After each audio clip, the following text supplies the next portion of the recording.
So I think that narcissism, okay, before I start, it's valid, right? There are a lot of people who deal with narcissistic relationships, and I'm not coming at anybody at all. But I see it, the word and the term thrown around a lot, almost like, you know how like in like the late 90s, it was like, that guy's a psycho.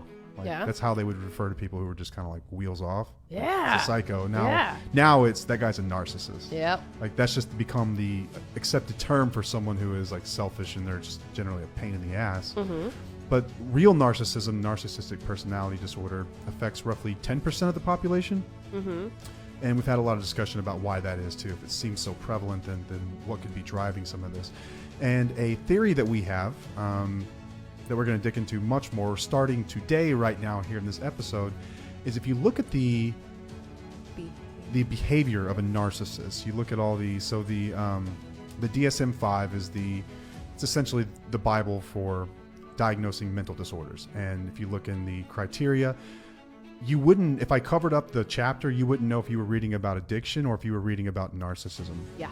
And we spend a lot of times in groups that deal with, you know, narcissistic abuse and as well as addiction abuse, and the two overlap. Mm-hmm. And as it turns out, studies are showing that these things aren't necessarily distinct, that they do have a ton of overlap. So a lot of the things that take place in narcissistic relationships also take place in addicted relationships.